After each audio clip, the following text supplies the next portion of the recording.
I'm going to fix this problem. What problem? This Davros problem. What Davros problem? Well, this, and this. That's a problem? Yes, that's a problem. I didn't know that was a problem.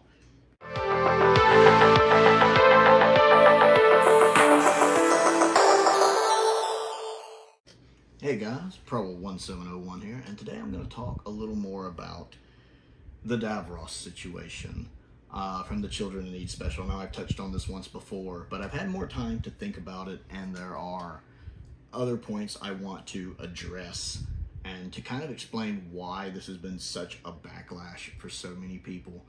A lot of course, classic Doctor Who fans are upset and old school fans are upset, and I think some people are missing one of the reasons why some of us are so worried about this next era of Doctor Who. We have several things we're going to discuss on this video, but I do want to point this one out first. One of the things that has a lot of us worried, and several of you mentioned this down in the comments to the previous video, and I've seen this in other places online, is that it's not just what's going on in the Children in Need special with Davros. A lot of us are concerned because we're worried this is foreshadowing for some of the stuff we're going to be getting in this new era of Doctor Who, that this isn't just a one-time thing.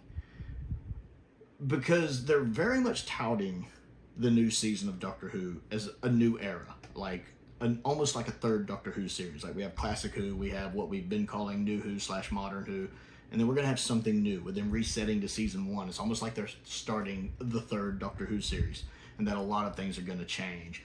And a lot of us are very worried, especially with Russell's comments that he has been making about stuff he's doing, that it's not going to go well, that we're going to be disappointed. Because the Russell T Davies of 2023 and the Russell T Davies of 2005 are very different people. The BBC of 2023 is very different than the BBC of 2005. The BBC of 2005 was much more conservative.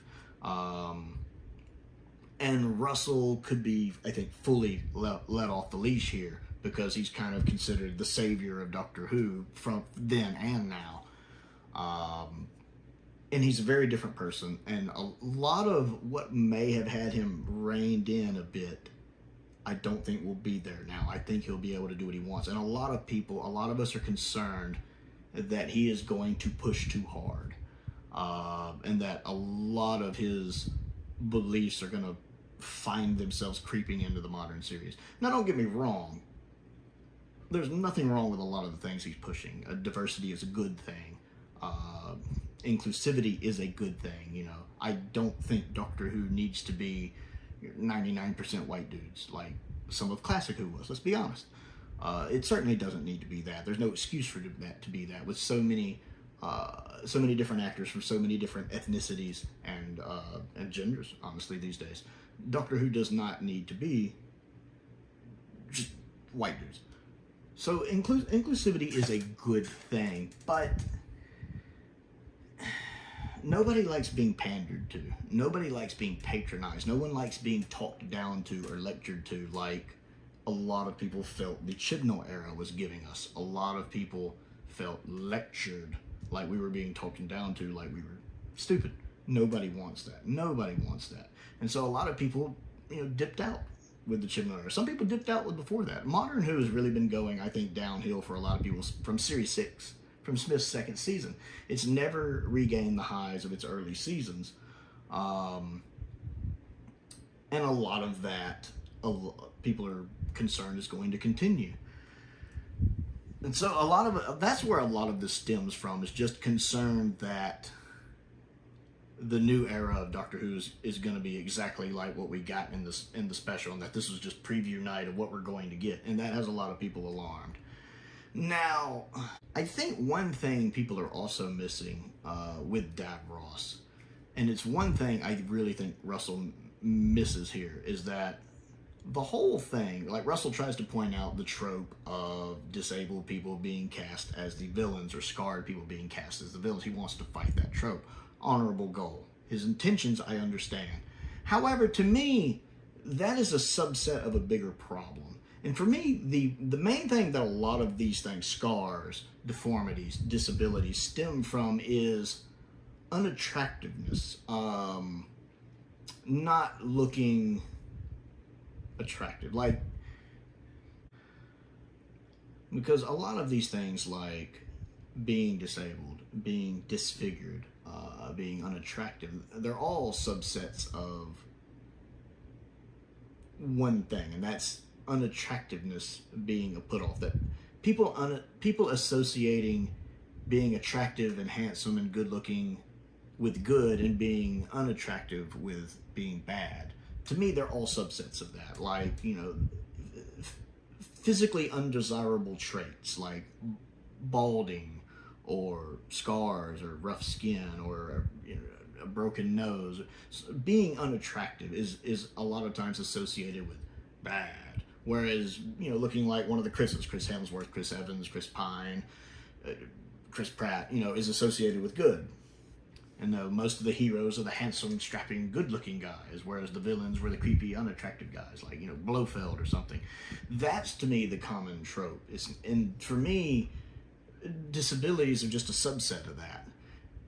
And the sad thing about that is with Russell trying to fight the trope of villains being disabled or being wheelchair-bound, he actually feeds into the larger trope, because Davros in this scene isn't really an attractive fellow. I mean, Julian's putting in a good performance. It's a little camp at times, which isn't very Davros, but it's a children in need special. And I don't take it seriously anyway. For me, it's just a skit. And as a skit, it's fine. It's when you start trying to accept it into canon where everything falls apart. But despite Julian's performance, Davros in this isn't depicted as an overly attractive man. At least in my opinion. I mean, I wouldn't want to sleep with him. Would you want to sleep with him? Let's be honest. He's very unpleasant looking with that militaristic cut. He probably has trouble finding a date on Saturday night. So for me, I really feel like what Russell's trying to do completely backfires, because he's unpleasant to look at, and that feeds into that trope that, well, people who are unattractive must be the bad people, the evil people, which I find all of that, disfigurements, scars, being disabled, be it wheelchair bound or missing an arm, I find those all subsets of traits people find undesirable in others, like, say, a potential mate or something. Most people, like, there's that old saying that 85% of women, want the top 15% of men, stuff like that. Now, if they had cast Davros as this really attractive man, like, blonde hair, blue eyes, or Henry Cavill or something, very attractive, that would have been fighting against the trope, in my opinion. That would have been fighting against it, because there's that old belief that if you do vile things, if you are an immoral person, that it's going to manifest physically. That if you do bad things, they are going to somehow manifest physically. They're going to be physically represented on you somehow. And that if someone is virtuous and good, and they do good deeds, that they're going to look pure and handsome and beautiful. This is literally the driving force of the story, The Picture of Dorian Gray, which is, of course, a novel by Oscar Wilde. Actually, I think it's his only actual novel, full-length novel. And it's a fantastic story. I love The Picture of Dorian Gray. And it's all about a guy who basically sells his soul to where he has a painting of himself made. And instead of the vile things he does affecting his appearance, they affect the painting. So he never ages, because he's a very vain man. He also wants to stay young. He doesn't want to physically age, but he also wants to be able to lead this libertine lifestyle, this hedonistic lifestyle, to indulge in these very immoral things, opium dens, stuff like that. But he still wants to have the appearance of someone who is virtuous and good. He doesn't want to show the ravages of the lifestyle he leads, and instead of affecting him, they affect the painting. That's the whole point of the story, and that is a very old belief, and I think that has carried over today in media, where physically unattractive people might be the bad guys, where the hero is always more attractive looking. And that, to me, is all of the stuff with Davros and all of that. The scars, the wheelchair bound, all feed into that, undesirable traits.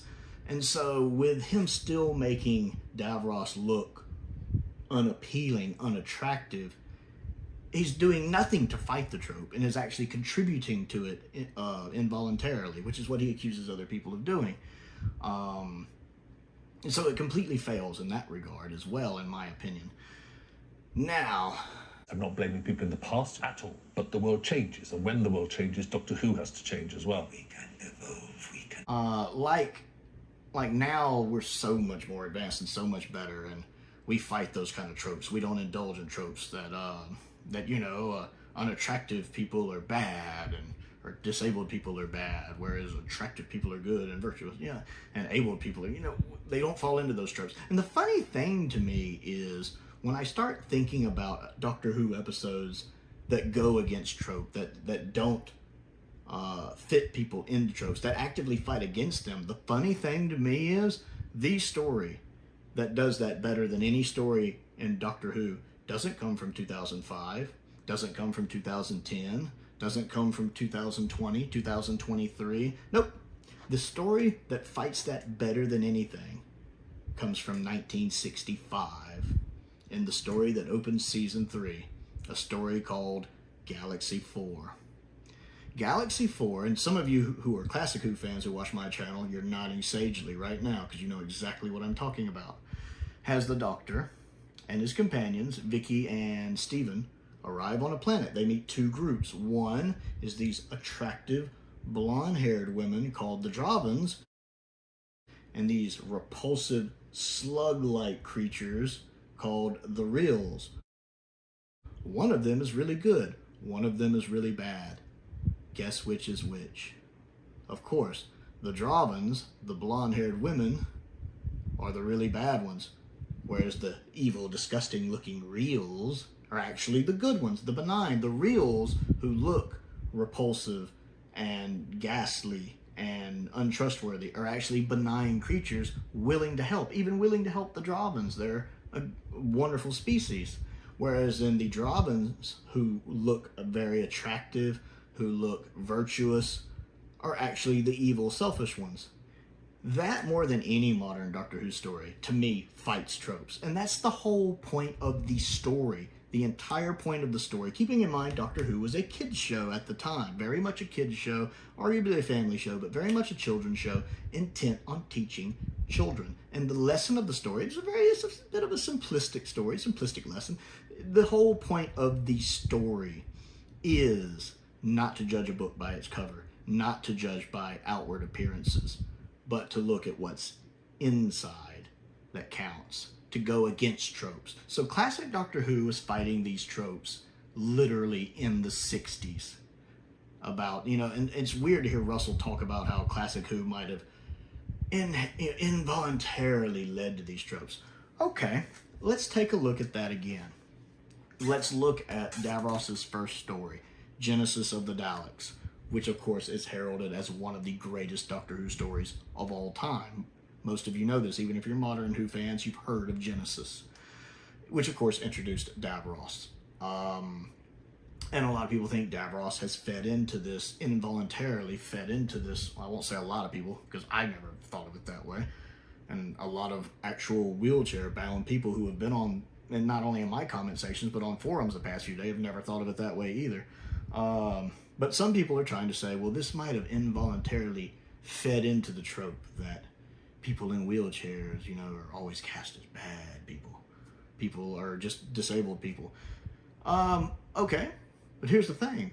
Years before Genesis came out, about a decade actually, over a decade, you had a story in 1964 called The Dalek Invasion of Earth, which has a guy in a wheelchair, Dortmund, I believe his name is, Dortmund, who's a good guy. He's a heroic character. If you've never seen Dalek Invasion of Earth, you should see it. The Dalek's second story is from season 2 in 1964, in a time when this did not happen a lot, to be fair. They had a man in a wheelchair who was a good guy. He was fighting a war against the Daleks. He dies going out fighting the Daleks. He creates these bombs that he's trying to use to destroy the Daleks. He's a resistance fighter. And to be honest, there's no reason for him to be in a wheelchair in the story. I mean, there's a part when they're traveling through the city where he's being pushed by Barbara and another lady with Barbara. But you could have written that story without him being in a wheelchair. They just chose to put him in a wheelchair. And he still wheels himself out and goes out fighting the Daleks. Now, does that suddenly mean that the writer who wrote Dalek Invasion of Earth is a better person than the writer who wrote Genesis of the Daleks? Because the writer who wrote Genesis of the Daleks was feeding into a bad trope that might, that people in wheelchairs might be bad. Or that, that could cause them to be bad. Whereas the writer for Dalek Invasion of Earth was doing the great thing and bucking trends and putting people in wheelchairs in 1964 for heroic reasons. Even though Genesis is a better story than Dalek Invasion of Earth, does that somehow make the writer for Dalek Invasion of Earth better than the writer of Genesis of the Daleks? Which one's better? You have one that's has a villainous character in a wheelchair and another one that has a heroic character in a wheelchair. Which writer? Does that make one writer better than the other? Do they have different views on people who are disabled? Now, some of you who are Classic Who fans, because I know a lot of people who watch my channel are, you know where I'm going with this. You're a step ahead of me. Let's look at these writers. Now, Genesis of the Daleks was written by Terry Nation, the man who created the Daleks himself. Was Terry Nation, was he trying to purposely or even involuntarily contribute to a bad trope that is outdated in 2023? As opposed to the writer of Dalek Invasion of Earth, who was forward-thinking and wanted to cast a person in a wheelchair in a good light? Well, let's look at the writer for Dalek Invasion of Earth. It was written by a guy named Terry Nation, who was also the inventor of the Daleks himself. That's right, Genesis and Dalek Invasion of Earth are written by the same person. Well, so he wrote one villainous character in a wheelchair and one heroic character in a wheelchair. And that's what we need more of. You don't need less representation of people in Doctor Who, be it minorities or women or disfigured people or disabled people. You don't need less. You just need both. Like, if you think there's more negative people, if you think that's a trope to where people are cast more in villainous roles, simply cast more in positive roles. The new era of Doctor Who is going to have more disabled people cast. Fine. As long as I'm not being overly lectured about it, fine.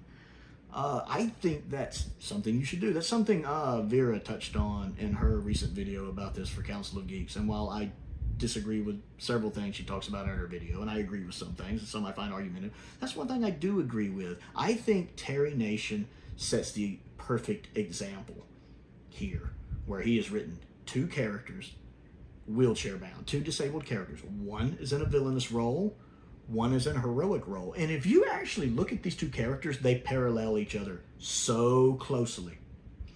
Because in Dalek Invasion of Earth, Dortmund is a one-off character. He dies fighting the Daleks. He's killed by the Daleks. But if you look at Davros, he was also originally intended to be a one-off character. He is killed at the end of Genesis of the Daleks. No one knew he was going to come back and keep coming back and keep coming back. And I've said in the channel before, if he had died in Genesis permanently, it would have been a great end for the character. He lived just long enough to realize the mistake he had made and get his comeuppance. It would have been a great end for him. So you have both of these characters, one villainous, one heroic, both died by Daleks, blasted by Daleks, fighting Daleks at the end. Both of them were inventors, and both of their inventions didn't work out the way they wanted. Davros invented the Daleks, which turned out the way he wanted, but not exactly in the way that he wanted. And then you had Dormant, who created the explosive mines he used to fight Daleks, which also didn't work. So you have two creators, two scientists, two inventors who created something that in the end did not work and ended up dying by the Daleks. They actually parallel each other very closely. Both of them are fighting in the middle of a drug-out long war as well. The Khaled-Thal War in Genesis, and then, of course, the humans fighting the Daleks in the Dalek Invasion of Earth, which also looks like that war has been going on a while. So they both parallel. These characters very much are two sides of the same coin, the only difference being one is villainous and one is heroic. And Terry Nation is a perfect example of what we need. There's nothing wrong with disabled people being cast in villainous roles, but you also want to cast disabled people in heroic roles, like Charles Xavier. Charles Xavier has been you know, in wheelchairs for long times, movies. There's nothing wrong with it. You don't see people calling for a stop for that. There's nothing wrong with that. And it would be silly to, it's silly for some people to argue, and it's sometimes the same people to say, you know what, we need more representation for this group, but we also don't need bad representation for this group. That means the only representation you would be giving for that group is good representation. And that's disingenuous. It's extremely disingenuous to do, because that would be implying that a group of people can only be good. Like, do you think all disabled people are just inherently good, that because they're disabled that makes them good people? That's ludicrous. That's absolutely ludicrous. I'm sure there are actual disabled, wheelchair-bound people who would watch this video who would go, yeah, there are wheelchair-bound people out there who are pricks. You know, being disabled doesn't suddenly make you a nicer person. At least not everyone. There's 8 billion people on this planet. Not all of them are suddenly going to become nicer for it.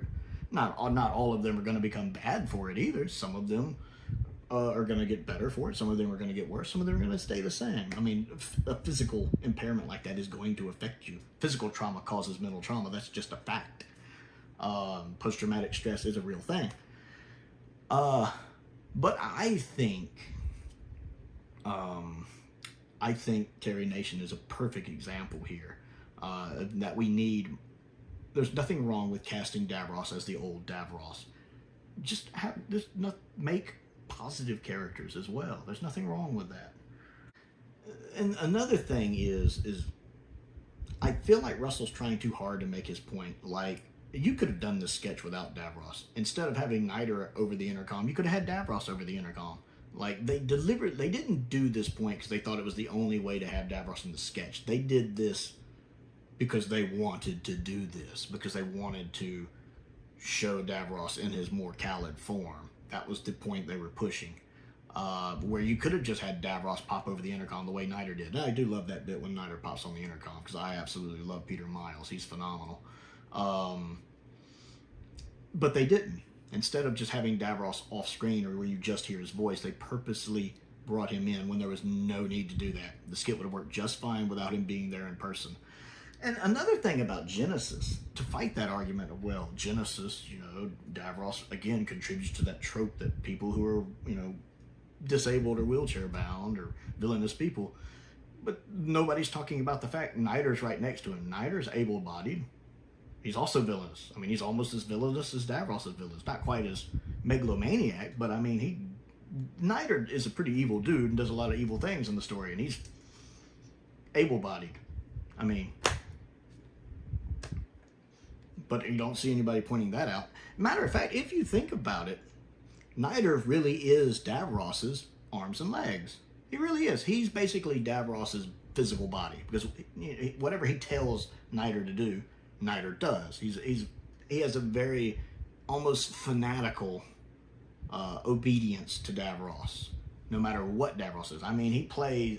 Niter's pretty well acted. Peter does such a good job playing Niter. He really does. And that to me is I'm losing my train of thought. To me, that's Davros's physical arms and legs. So he still has a body. It's just not his own. It's Niter. But Niter's just as bad as Davros in the story. So I don't know. I mean, are we now stereotyping able-bodied people in villains roles? I mean, I guess not, because you have able-bodied people being good and bad. And that's, again, going back to the point to where just you can cast some in both. The interesting thing has been seeing the disabled community speaking out about this, you know, especially like people who are wheelchair bound. And again, there's some on both sides of the argument. Some people like what Russell did, but there's also a lot of people who are against it, who didn't like it, who took offense to it. A lot of people who, you know, I've never been offended by Davros. Like, I've never personally thought of Davros as disabled, wheelchair bound, and that is a problem. Never. I've been watching Doctor Who since I was 3 or 4 years old. Ever since I've had living memory, I have been a Doctor Who fan in the 80s, watching old reruns on PBS, and I've never found Davros problematic in over 40 years. I've never found Davros problematic, and that's certainly not a problem with me. That's simply a problem with this. It's Russell creating a problem when there's no problem. Seriously, this is one of those things where No one, or almost no one, most Doctor Who fans never considered this a problem when suddenly Russell has to come along and try to make it a problem. It's like, I'm going to fix this problem. What problem? This Davros problem. What Davros problem? Well, this, and this.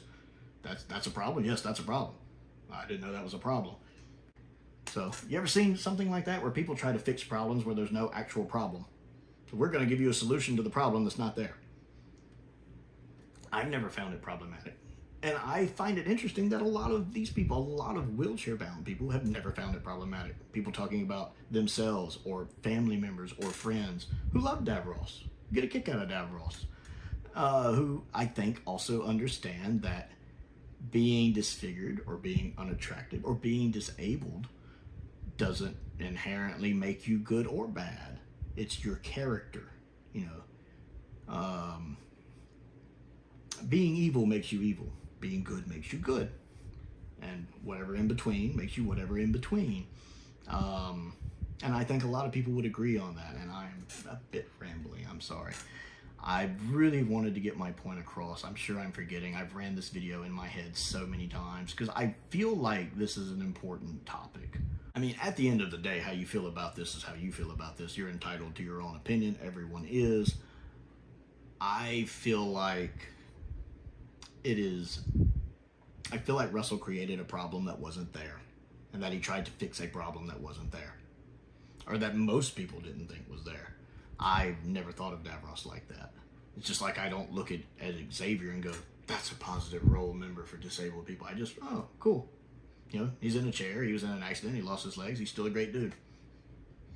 Or I see someone like, you know, John Lumick. See, John Lumick, it makes sense for him to be in a wheelchair because he's dying. The whole point of the Age of Steel, Rise of the Cybermen two-parter is that he is dying. He is desperate. He is doing whatever he can to survive because he's a very selfish fellow and he does not want to die. So he's going to extraordinary lengths to live. So it makes sense that with him in this bad shape of health that he would be in a wheelchair. It makes sense to the character. If you suddenly have him in great health, the story doesn't really work, does it? Because it's all tied to him dying and the wheelchair contributes to that. So it makes logical sense for that character to be in a wheelchair. On the other hand, all the way back in 1966, you have Christopher Pike from Star Trek, who with the resurgence of Christopher Pike in Discovery and Strange New Worlds, he's a much more well-known character now. You have him in almost a condition of Davros, where he's trapped in this chair. He can't even talk. It's just a little light that flashes.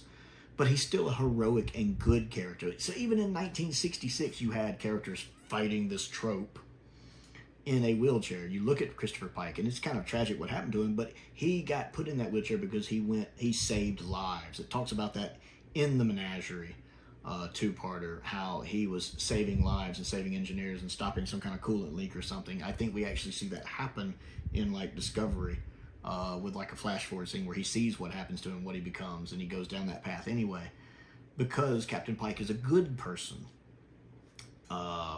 His accident doesn't suddenly make him a bad person. He's a noble, well-written, good character, and that's what you need is a balance. There's nothing wrong with casting disabled people in villainous roles. There's nothing wrong with casting them in heroic roles. Same thing with minorities, with women, with trans people. There's nothing wrong with casting them as villainous or good. You just need a nice mix of both. I think, again, it's more worrisome with his comments just to see what he's going to do with the new era, and that has people concerned because a lot of classic Who fans are already not happy with the direction modern Who has taken, especially over the past decade or so. And so they see this as more of the same. And a lot of people have this knee-jerk reaction to the point when they hear things like diversity and or woke. I don't like that word because it's such a blanket statement that it just kind of means what whoever needs it to mean at the time.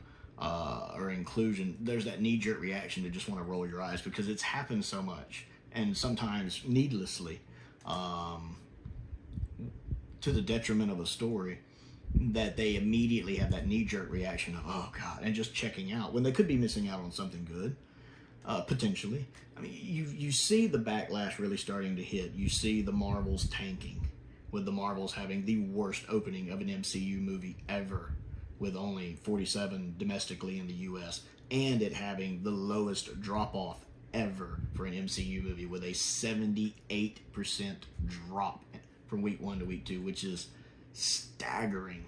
This movie might not even hit 100 million domestically, which will be the first MCU movie to not hit $100 domestically. It's not doing well overseas either, because a lot of people are tired of that.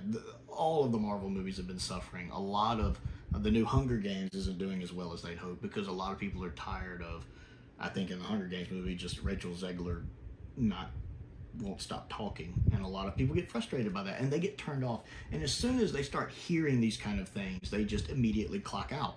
They immediately tune out. Where, you know, there actually could be a great movie come out with a nice diverse cast. It could be well made, and people might miss out just because as soon as they hear that word, diverse, inclusive, they go, because they've had that shoved in their face so much that people are just mentally exhausted from it, emotionally exhausted from it. They feel like they're being lectured to, in which some cases that's been the case, and in some cases not. But it's hard to fight that knee-jerk reaction. So when you have Russell saying the things Russell is saying, he also had the backlash with Jodie's clothes changing to Tennant's clothes. It frustrates people. Now, I never mind the clothes changing. For me, that just harkens back to the original regeneration from Hartnell to Troughton. So for me, there's a precedent for that. So it's never bothered me. Plus, although the idea of Whittaker's clothes being gender neutral is ridiculous. I've never thought of her clothes as gender neutral. I see her clothes, and those just look like women's clothes to me. I mean, don't get me wrong, I'd have no problem cosplaying the 13th Doctor. I wouldn't. I mean, I'd cosplay her, it wouldn't bother me. But I would never wear that outfit just day to day out in public. I don't think most men would. I've always thought of her outfit as a very feminine outfit. Personally, nothing against people who disagree.